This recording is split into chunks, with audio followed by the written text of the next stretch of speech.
Straight to the Ari na point. ta mahigala sa paghisgot sa impeachment trial kagahapon. Ato ning tiwason mga kagilaan kay ang witness nga si Roderick Wamil, usa kini ka CPA o usa ka abogado nga nipasar na atong 2023, kini ni ang siya maoy naa sa Commission on Audit Intelligence and Confidential Funds Audit Office, kun ICFAO. Mo na siya maoy tig-audit mga higala ining mga intelligence funds, confidential funds. Iyan ang trabaho. So karon ato ning padayon ng paghisgot, humana niya mahigala kay humana ang cross-examination nangutana kagahapon ang mga senator judges. Humana na laing nga witness mahigala kagahapon, ari na sa ikaupat nga witness. Kay naman ta sa ikaupat nga witness sa Article 1, no? Kaya ang Article 4 nga may giuna, tulo man to ka mga NBI witnesses. So sa Article 4, ikaupat nga witness na kagahapon si Silene Del Campo. Mao na yung mahigala, unsa pa pronounce na Silene? Silene, no? Silene Del Campo. Kani auditor sa ICFAO. Okay, Article 1 na ni, no? Article 1. Siya mo ikaupat nga witness sa Article 1. Kay tulo man to sa Article 4, pulos taga NBI, ni proceed naman karon sa Article 1, so ikaupat siya nga witness. Sa to pa, ang prosecution nun, nakapresent na sila og 7 ka mga witnesses. Ikawalo na ni si Kwan? Ikapito, no? Kay tuluro man to pikas. So 7 ka mga witnesses na ang napresentar karon sa prosecution. 3 sa Article 4, katong na dito gipaslak mahigalang inciting to sedition or grave threats. Ikaupat na karon sa Article 1, din naghisgot ni mahigala sa confidential funds. Straight to the point. Now, niining puntuha mahigala to tagag pagtagad kay balikan ta sa ni Wamil kay kinigod sa ilino pa man kasugod gyud. Mapay pagpanumpa kagahapon mahigala nya daghaman mga dokumento, Wa magkasinabot ang kinani ang sa stipulations mahigala ang prosecution ug ang defense. Kanya nihatag ang impeachment court og higayon nga atubangan sa clerk of court mag-indigay mo sa inyong mga exhibits. Kaya lisod kayo ganha ta mag-iskutinyo, morta nag-iskutinyo, baruta na. 3,000 kapin ka mga exhibits, isus, ginoo ko abtan tag siyam-siyam. Kung naadto mo sa clerk of court, inyo nang itandi dito sa clerk of court. So, ang ikaupat nga witness, dili pa kita makahisgot kay wa pa man gyud maka-buylo. Arit nang hisgutan na to, kini si Wamil. So, gahapon na nitabo ang mga senator judges, mao'y nangutana mga sukit tigpaminaw. So, sa pagpangutana, kini mga higala mga senator judges, o para nako, o kini mga mangutana, di man ikalikayan gyud ba? Prangka na lang gini pagka-istorya ning ato. Kay, kini ni ang, naa naman gyud na diha. Impeachment court, dapat mahigala kini mga senator judges, fair sila. Dapat mahigala impartial sila. Ba't kita ta sa actual? Kapoy man kayo na mag-isgutan muna tag. Di lang, way, liko-liko ni nga to. Klarong pagkistorya, doon na mga higala mga senator judges, nga klaro na kayong bias mga higala, nga ilagyod nga luwason si Sara Duterte. O ilang iakwit si Sara Duterte. Kaya klaro na. O doon na po yung mga senador, senator judges, nga klaro na gyud kayo nga ila pong konbiktohon si Sara Duterte. Pero di na to masiguro ng uban. O sa eleksyon pa rin sa Amerika, mahigala na pa yung mga swing votes anak diya. Maniid pa na mahigala sa ebidensya, maniid unsay pulso sa katawhan. Kay basin ang inakataya na ba anak karon mga kaigalan ng ilang karir, political career. Straight to the point. So maniid na sila. Unsa man gyud ni do na magi ebidensya ni o wa? Doon na maging ebidensya or wala ba? Unya unsa may pulso sa mga tao. So far sa pagkakaron, unsay paminaw ninyo pagkakaron, ang mga tao ron nituo na nga sad-an si Sara o ang mga tao ron nakasabot na nga wa magisa Sara ila na maging butang-butangan di. Straight to the point. So far sa pagkakaron. So mo ni bantayanan mo nang dunay mga swing votes diha. Buti pasabot dunay mga senador diha nga naniid pa. Og di pa klaro nimo mahigalag mo konbikto bang Sara or mo acquit ba? Unless Dunay mando dito sa taas mga higala nga piton sa gid sila maayo. Delikadog mga bilanggo sila pero kining uban mga higala. Nya may uban ani mga kagilaan nga murag ambot lang ka ning uban ha pero kining uban murag di naman mo bali siguro ning uban magpapriso naman ang tingali po ni. Straight to the point. Butang tanak na si Alan Peter Cayetano pito na mahigala duda ko mo ingon Peter nga mapapriso lang ko total to na naman ko kauban to na mas markulita dito si Jingle.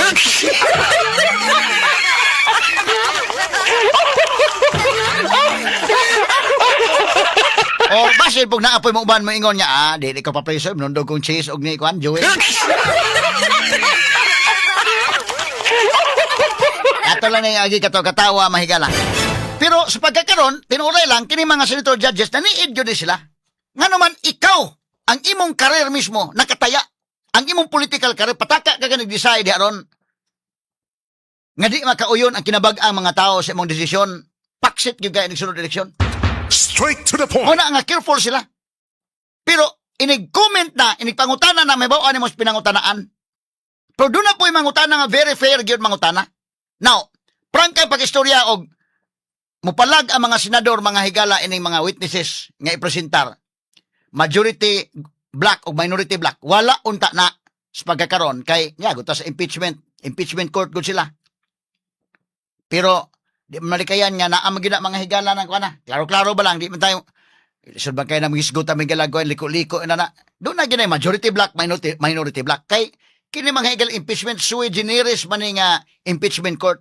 Ang mga senator judges dili maguna mga regular mga judges gyud di magani mga abogado ng uban anak mga sukitig paminaw. So gi-consider sa ginila tan-aw sa ebidensya tan-aw pod sa natad sa politika.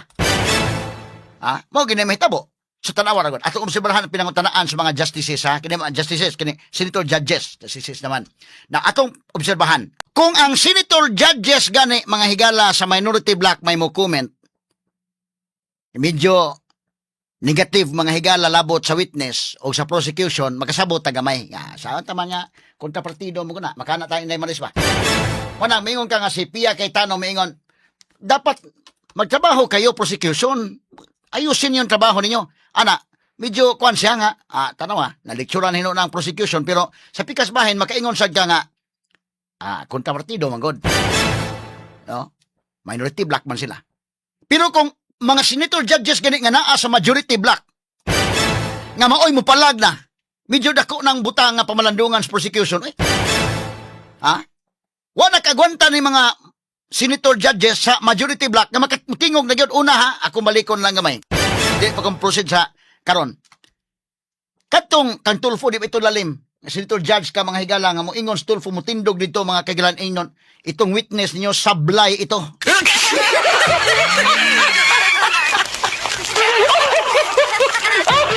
Ato lang agi kato katawa pero tinuray lang ang abogadong maminaw mga higala ni akong broadcast ron. Kaya mo nag-ingnon ka sa judge nga kini imong witness sablay ni palpak ni nga witness. Dakuan ang manipaghong ka na Pangita mo sunod nga maka-present mong witness nga kwan. Ngita gyud tag pamaagi anak nga maka-present kag klaro-klaro gyud di man kaino unsa man ibot pasabot kag sablay. Di ba palpak? Nya, majority black ko na Tulfo. Ako mahigalag sulti at tubangan kini inyong witness sablay ni. Palpak. Nya, si Lacson mahigala sunod ingon Lacson, wa may competent witness. Di man ni competent witness. Kato taga bangko, na may competent taga kuha. Dili gihapon. Sa lista gitan-aw nako ang gitan-aw sa kong staff. Kaya gini mga senador na may mga abogado nga mga staff na sila.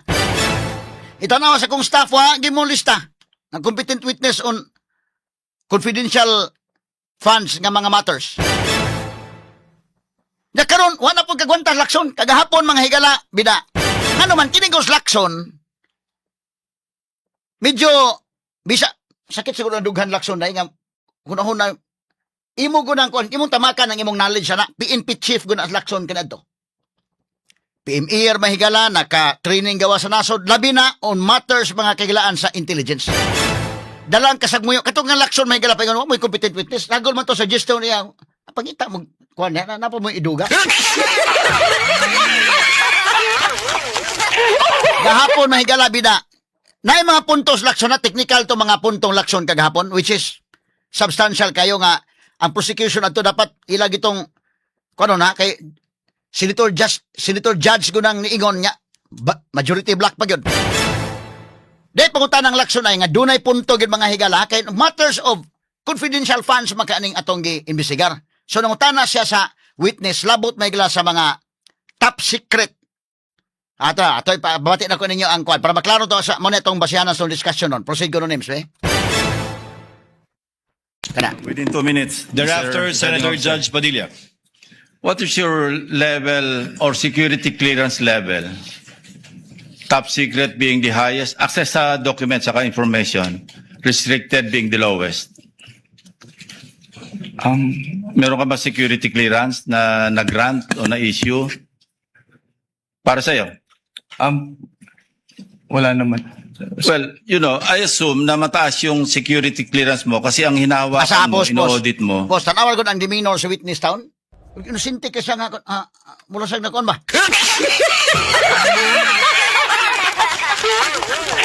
Nga naman, kini mga higala nga butang, mag-audit ka, confidential funds ni.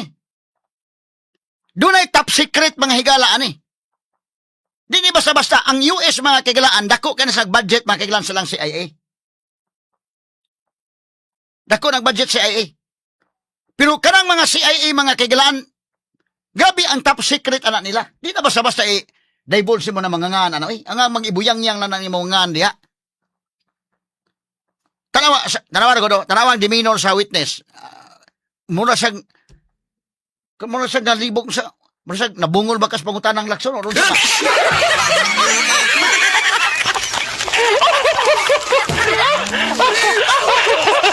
bag-o niya to nga mga pong, ikaw in charge ko ka sa mga confidential funds, intelligence funds. So, hisgot kag security anak, unsa may security clearance level nimo. Ang mapataka lang kag ukab na diha, confidential information na. So kung i-audit nimo, considering nga confidential ni nga mga butang, na may mga top secret mahigala, doon na may state secrets.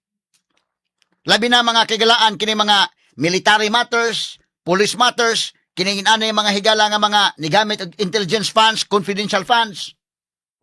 So unsa man ang imong security clearance level? Lisod sa tubag. Unsa man na procedure da sa kuha? Dili da inana ka kanana ang protected ang ato mga agents kung mauho na. Kinalaman na proteksyon na nimo. Bisag gani ang mga agents sa police. Kabantay mo nga naikalitog pusil dito sa pasil dito sa kuha nga naman to naaan nga agent.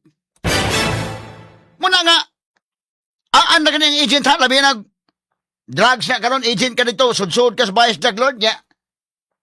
Agent day ka sa police. Maningkamot, yung kada nga di ka maibuan. Ibuan ka ihawon ka dito. Nya, paghuman, ang mga ngan ana, aliases ang gamiton. So doon ay mga top security, pangunta na sa unsa may imong security level. Ibalik lang gamay ko na names, Nya, ipadayon na to. Rewind gamay names. Kana, sige. Within 2 minutes. Thereafter, Mr. Senator Presiding Judge Padilla. What is your level or security clearance level? Top secret being the highest, access sa documents saka information, restricted being the lowest. Meron ka ba security clearance na na-grant o na-issue para sa'yo? Wala naman. Well, you know, I assume na mataas yung security clearance mo kasi ang hinahawakan mo, ino-audit mo, confidential information, confidential funds, di ba? Yes po, Your Honor. So I wonder why wala ka security clearance kasi paano ka mag-audit? Kasi pag may intelligence project, naka-fault Boss. yan Tara ha, lakson, mahigala, I wonder. Tingal ako. Natingala sa lakson. Kaya di man naman ikal, bisa pag mayroon ka nga kinlakson murag na, kuha na ni, majority black good Pero ang imo bang knowledge ba? Di man nakapugan sakit may mdughan ana nga. Ano sa pa mong? PNP chief ko na. PMER na, PNP chief, naka-training gawa sa nasod og intelligence matters, pa-OTF ba yun as laksyon? So kasabot na mahigala sa, unsa bay, kalaki ba sa lain nga kalibutan? Kining kong intelligence matters mahigala, mabita ng ilang sensayunon na ni mong ingon nga, kuha na, kidala na mo, nga tawa lang nga, Mirigres Piatos, ana, pero tinuray lahi nga kalibutan ka ng intelligence community, oy. Lahi na nga kalibutan, mga higala. Ha? Ug ari ka sa military mga higala nga aspeto, lahi ng mga uniform ko na personnel, lahi ang kalibutan sa intel. Mo nang dili na mahimong mogamit kag mga ngan diha mga higalang tinuod oy. So man kang lakson mga higalang punto. Nan tingala I wonder.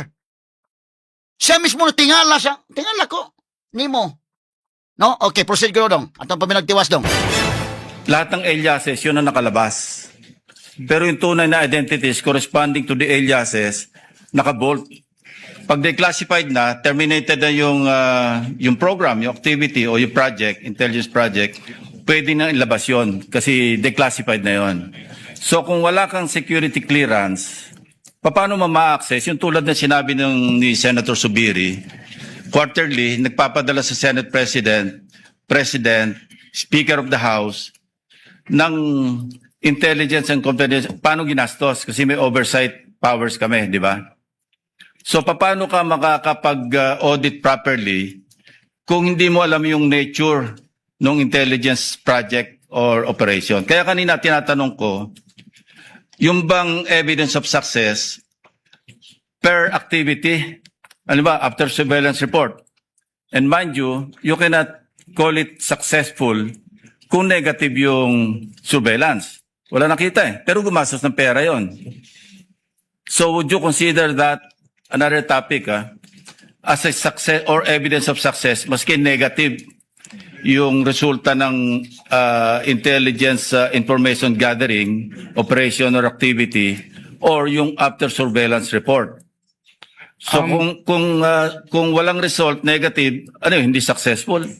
Hindi pwedeng i-clear? Nakalagay po kasi yung nature ng item is payment of reward. So dapat No. Pagka kasi nag-acknowledgement receipt, no? Halimbawa, bumiyahe, meron ding informant yung informant, ginasusan, o bumili ng sigarilyo sa sari-sari store, nagkape, kasi kausap yung informant. Wala ka makitang... Oh, thank you, Mr. President.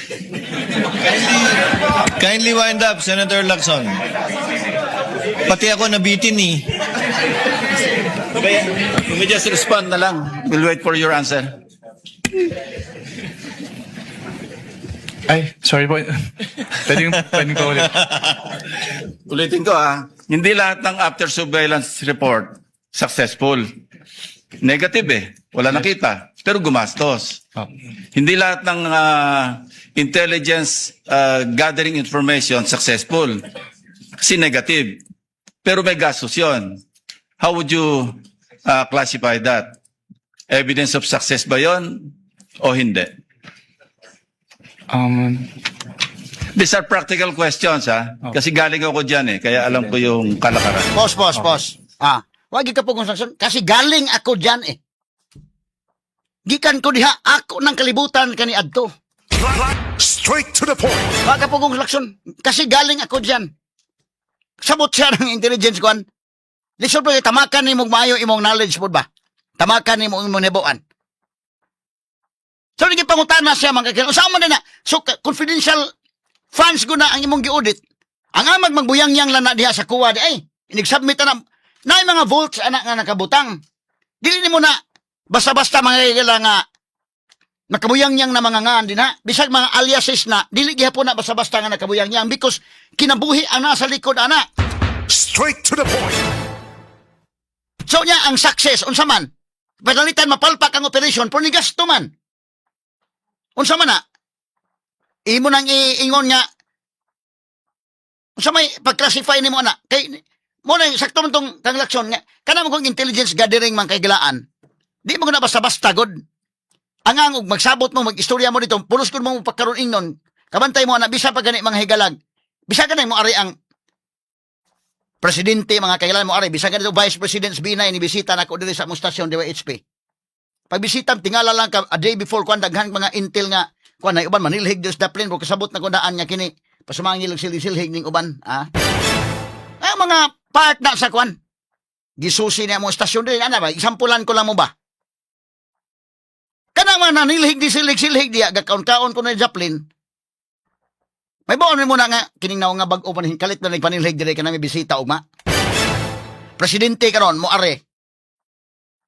Grabe mga security, naay advance party ana. Kanang advance party wala na uniform. Tanaw lang na diha oh. Mura lang kaon-kaon na nagsiumay diha. Pero ang gasto na. Naniid na sa lugar unsa man safe ba ka nitong kuan dinhi? Labi na kana strampay mo adtog lugar day. Kana mga dagko na gyud nga kuan ba. Daghay mga mag-una ana oy. So kana dunay mga gastos ba? Unsaon man nimo na kanang mga intelligence matters man gud mga sukit di paminaw. Lahi nga community na nga kuan. Sa to ba nagbuyang-yang lang na diha? Waday mga vault na diha nga itago nang uban. Mo ni yung lakson kasi galing ako diyan eh. Gikan sa diha.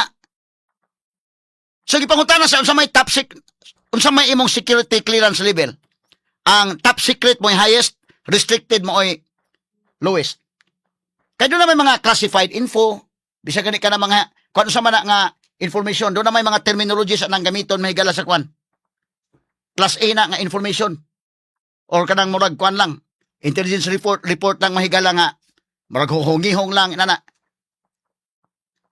Kanading mga maniid, mga kagalan, kanading ting sinulog, nga na may daghang mga personnel, uniform personnel, pero inig, mo-appeal ka og solemn procession. Inig-appeal mo og solemn procession na ay mga kauban nimo na nagdagkan nila ang mga military ng uban. Prangka lang pag-istorya nako ha. Intel ng uban dia. Napoy mga kung nganong ituyo man ang naay sagol dia mga civilian nga ni-appeal dito solemn procession. Paggadir na mga higala og intel nga ang atong peace and order okay ra. Kay nag-appeal mo dito, dada kag kandila dito, appeal ka Santo Niño og kinini ang solemn procession. Naman po yung mga kawatan, naman mga snatcher po na Mo na mga dakpa ng kung ang security, ang intelligence mahigala, grabe. Kaya kanakuban ko nga mga intel, managad man ako ng uban, turne na appeal tag solemn procession. Kasabot ka nga doon ay nakakatag diha nga mga civilians, pero dili na ko ang mag-isulti na mga ngan ana. So gipangutana sa action na kay kwan top secret being the highest, restricted being the lowest. Giunsa man nimo pagkuana? Wa siya katingog. Mura siya kabungulon ba ka sa pangutana o naunsa?